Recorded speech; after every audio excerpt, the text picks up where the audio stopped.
Shalom, damai sejahtera menyertai kita semua. Puji Tuhan, kita masih ada sebagaimana kita ada saat ini. Semua karena berkat kemurahan Tuhan atas hidup kita yang selalu baru dan selalu memberi kita kekuatan. Sukacita dari Allah itu hal yang luar biasa. Dan kita bersyukur, patut bersyukur karena Tuhan memiliki kasih yang besar dan memiliki hati yang luas untuk kita. Ketahuilah, kita semua harus ingat bahwa kita adalah anak-anak Tuhan yang berharga. Kita berharga dan kita spesial di mata Tuhan. Saudara-saudariku yang terkasih di dalam Tuhan, situasi saat ini memang sangat menakutkan ya, dan sangat tidak kondusif, dan tidak banyak dari kita semua anak Tuhan memiliki kekhawatiran yang berlebihan juga. Ada juga yang memiliki iman yang bisa dibilang saya percaya Tuhan. Mereka tetap mengandalkan Tuhan. Ya, itu karena kita berbeda di dalam kita berbeda, hati kita, talenta, pikiran, kita diberikan hikmat yang berbeda. Tapi ketahuilah, sekalipun kita berbeda dalam hikmat kita, tapi percaya Tuhan itu bukan Tuhan yang beda dari kita. Itu tetap Tuhan yang sama dari dulu. Dia membuat kita manusia, anak-anaknya adalah anak yang spesial di mata Tuhan. Maka dari itu, situasi saat ini kita tidak perlu khawatir berlebihan, kita tidak perlu takut. Kenapa? Di sini saya mau menekankan, kita ini anak Tuhan yang sangat berharga, spesial di mata Tuhan. Bayangkan, itu di Yohanes 3 ayat 16 mengatakan Tuhan itu turun ke bumi untuk menebus kita. Karena begitu besar kasih Allah akan dunia ini, hingga Dia mengaruniakan anak yang tunggal sebagai penebusan dosa kita. Karena kita benar-benar spesial, saudara semua. Spesial. Ya, masalah, situasi, bencana itu pasti ada. Tapi bagaimana kita bersandar dalam pengertian kita dalam iman kita kepada Kristus. Ingat, percaya satu hal. Hidup kita untuk Kristus, mati adalah keuntungan. Itu pedoman kita. Jadi percaya, kita harus kuat dalam iman. Jangan karena situasi ini kita tergoyahkan. Kita harus tetap setia, taat, dan berpegang teguh dalam nilai-nilai iman kita dalam firman Tuhan. Bersandar selalu pada Tuhan, pengertian Tuhan. Kalau kita bersandar dengan pengertian sendiri, pengertian dunia, maaf kata, sorry to say, kita akan jatuh dalam dosa. Kita akan memiliki tingkat kekhawatiran sangat luas dan sangat besar. Itu yang menjadikan kita bisa menjadi orang yang berdosa. Maka dari itu, kita harus pahami satu hal. Kita ini berharga di mata Tuhan. Kalau kita mau tahu seberapa berharganya kita di mata Tuhan, mari kita baca bersama di firman Tuhan ini bahwa kita ini berharga dan mulia di mata Tuhan. Ada ayatnya di Yesaya 43 ayat 4. Apa kata Tuhan? Oleh karena engkau berharga di mataku dan mulia, dan aku mengasihi engkau, maka aku memberikan manusia sebagai gantimu dan bangsa-bangsa sebagai nyawamu. Percaya kan? Kita ini berharga dan mulia. Itu di Yesaya 43 ayat 4. Itu jelas. Tuhan mengatakan kalau kita itu berharga di mata Dia dan kita mulia. Betapa baik Tuhan dalam hidup kita. Jangan khawatir, tetap percaya. Kita boleh stay di rumah, tapi percaya. Kita stay di rumah bukan berarti kita hanya diam di rumah, tidak berdoa, tidak membaca firman Tuhan, hanya fokus dengan melihat berita-berita tentang corona.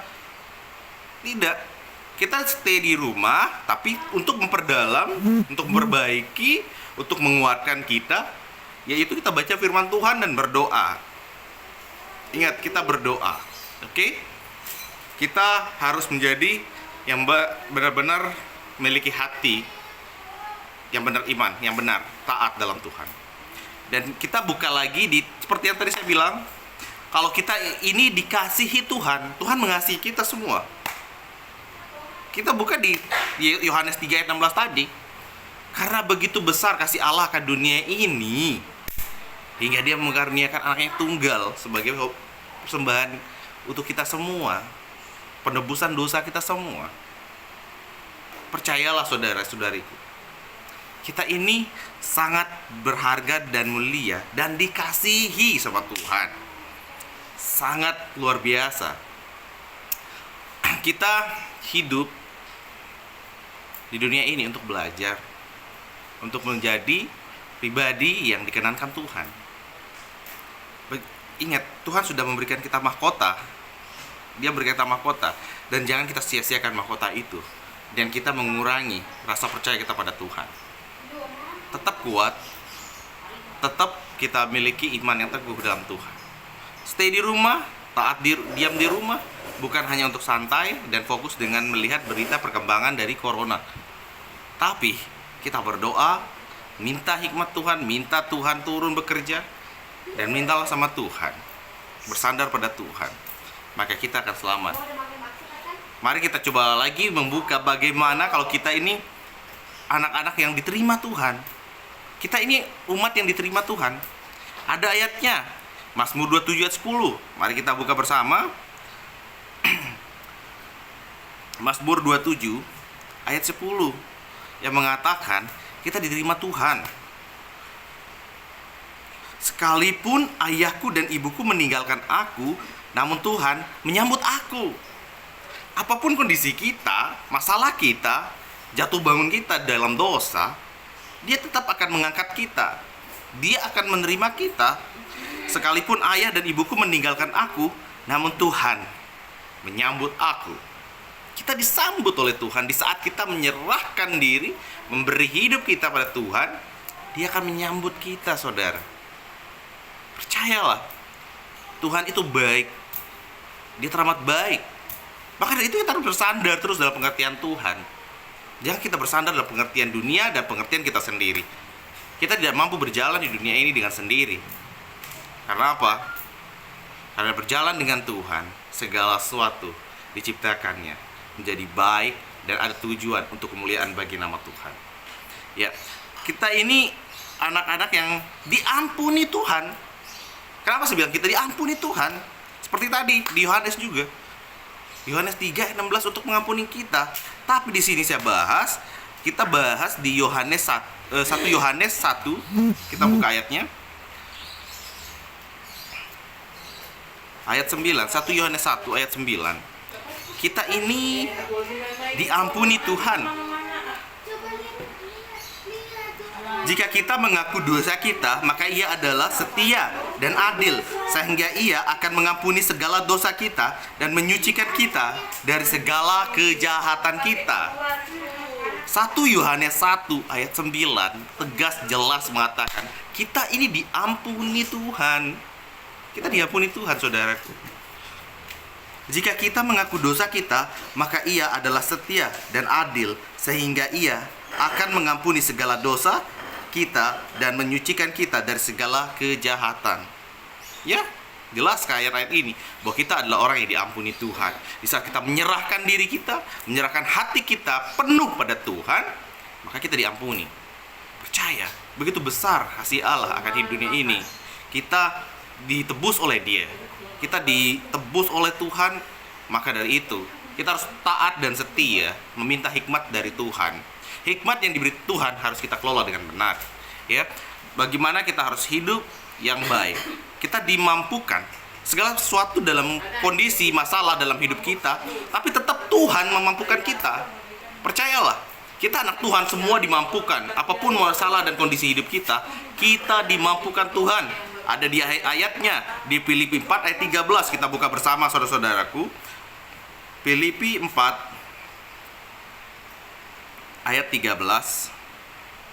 Kita ini adalah orang dimampukan karena Tuhan memampukan kita. Hidup kita perkara masalah proses ada. Tapi ingat, yang memampukan kita keluar dari semua proses masalah kita itu adalah kita bersandar dalam pengertian Tuhan, bukan pengertian kita sendiri ya. Karena percaya ketahuilah, kalau kita bersandar dalam pengertian kita akan terjatuh lebih dalam dosa. Tapi di saat kita dalam musibah apapun, kita taruh pikiran kita pada Tuhan, mintalah hikmat Tuhan dan bekerja pada Tuhan, bersama Tuhan. Kalau kita akan dimampukan, masalah kita akan lewat bersama Tuhan. Dan semua itu untuk kemuliaan bagi nama Tuhan. Kita baca ayatnya. Kita dimampukan Tuhan ya. Filipi 4 ayat 13. Segala perkara dapat kutanggung di dalam Dia yang memberi kekuatan kepadaku. Itu adalah ucapan iman kita. Segala perkara dapat kutanggung di dalam Dia. Dia siapa? Dia yang menciptakan kita. Dia yang menebus kita. Dia yang mengangkat kita dari tempat yang terendah ke tempat yang lebih baik. Bayangkan saudara-saudara, tanpa Tuhan turun ke bumi, kita tidak akan mampu hidup benar di dunia ini. Amin.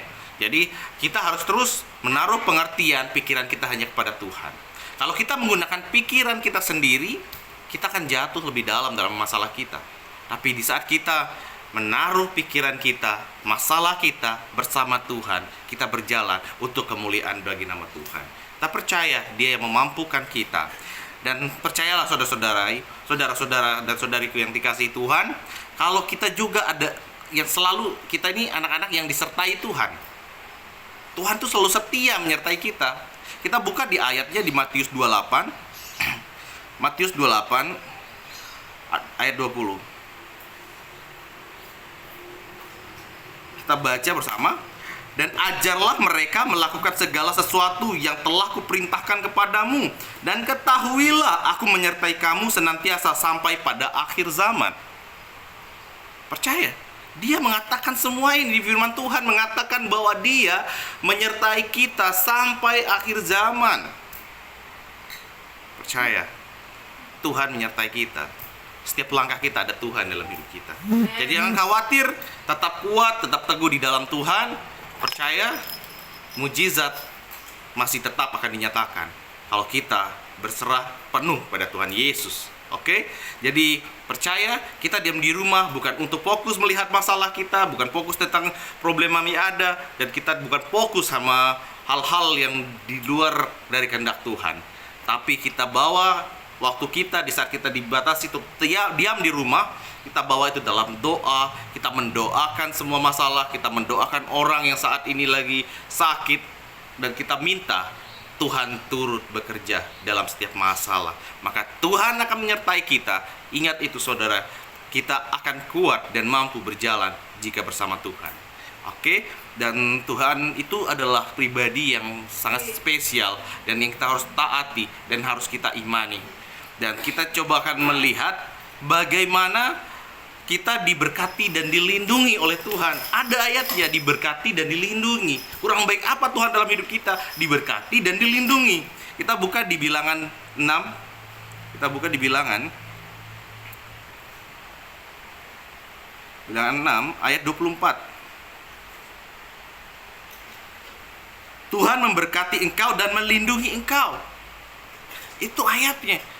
Kita ini udah diberkati dan dilindungi. Wow, very spesial ya. Kita sangat spesial di mata Tuhan. Maka dari itu kita minta hanya pada Tuhan hikmat itu. Dan di ayat yang ke-25 mengatakan, Bilangan 6 ayat 25 mengatakan bahwa Tuhan menyinari engkau dengan wajahnya dan memberi engkau kasih karunia. Wow, spesial. Di kita diberikan kasih karunia. Kita ini memang spesial, kasih Tuhan, dan kita masih diberikan karunia. Kita harus tangkap itu semua. Kalau kita ini spesial di mata Tuhan, dan kita diberi hidup yang kekal, ada jaminan loh dari firman Tuhan. Kita diberi hidup yang kekal juga. Ada di ayatnya, Yohanes 10 ayat 28. Kita buka bersama. Yohanes 10 ayat 28. Apa kata Tuhan? Dan aku memberikan hidup yang kekal kepada mereka pasti tidak akan binasa sampai selama-lamanya, dan seorang pun tidak akan merebut mereka dari tanganku. Sekalipun virus corona ada, tapi kita tidak akan direnggut dari semua penjahat. Ingat, percaya dalam firman Tuhan bahwa Dia menyertai hidup kita dan memberikan kita hidup yang kekal. Mari kita semua kuat dan taat di dalam Tuhan, bersandar dalam pengertian Tuhan, jangan gunakan kekuatan kita sendiri. Kita percaya Tuhan yang selalu memberkati hidup kita. Amin. Dan mari saudara-saudariku yang dikasihi Tuhan, kita renungkan apa yang saya sharingkan pada malam hari ini, agar menjadi kekuatan kita bersama, agar kita diam di rumah untuk menjadi berkat. Bukan kita diam di rumah untuk fokus dengan masalah, tapi dekatlah, lebih intimlah pada Tuhan, agar semuanya terlihat bahwa kita sudah diberikan mahkota yang spesial dari Tuhan, bahwa kita berharga di mata Tuhan, dan kita dikasihi Tuhan. Ya, sebelum saya tutup semuanya, saya akan membuka ayatnya agar menjadi kekuatan kita. Kita buka di 1 Korintus ayat 6 yang ke-20. Sebab kamu telah dibeli dan harganya telah lunas dibayar. Karena itu muliakan Allah dengan tubuhmu. Kita sudah diberkati, diurapi, dan ditebus. Maka dari itu tugas kita yang diberikan mahkota keselamatan dan mahkota yang spesial, kita muliakan Tuhan dengan mulut dan lidah dan tubuh kita untuk kemuliaan bagi nama Tuhan. Amin. Maka di sini kesimpulan dari semua yang saya sharingkan pada malam hari ini, agar kita tetap kuat dan teguh di dalam Tuhan, dan percaya masalah ini, problema ini semua akan berlalu. Tapi saya satu pesan buat kita semua yang beriman, yang percaya pada Tuhan, kita bijaksana dalam menggunakan sosial media, karena iman kita tidak sama semua. Maka dari itu kita mengurangi informasi dan mengikuti perkembangan dari masalah ini, karena semakin kita ikut dalam masalah ini, kita akan semakin khawatir. Ada yang memiliki iman yang kuat, ada yang memiliki iman yang lemah. Maka dari itu kita di sini sama-sama, seperti firman Tuhan mengatakan, bahwa kita harus menjadi penopang yang lemah. Di sini kan kita stop membuat kepanikan bagi semua teman kita, agar kita memiliki hikmat yang benar. Bagaimana kita yang kuat, kita menguatkan dengan firman Tuhan, dan jangan membuat yang teman kita yang lemah itu semakin panik dan terintimidasi dengan berita-berita ini. Kita percaya apapun situasi yang terjadi, kita percaya Tuhan yang menyertai kita sampai selama-lamanya. Ya, Tuhan Yesus memberkati, dan kita tetap kuat, dan Tuhan memberkati kita semua. Yang kuat menguatkan yang lemah. Di situ artinya bahwa kita sama-sama melawan virus ini dengan beri hikmat, dan kita menghibur yang lemah dan beri kekuatan bagi mereka. Tuhan Yesus memberkati.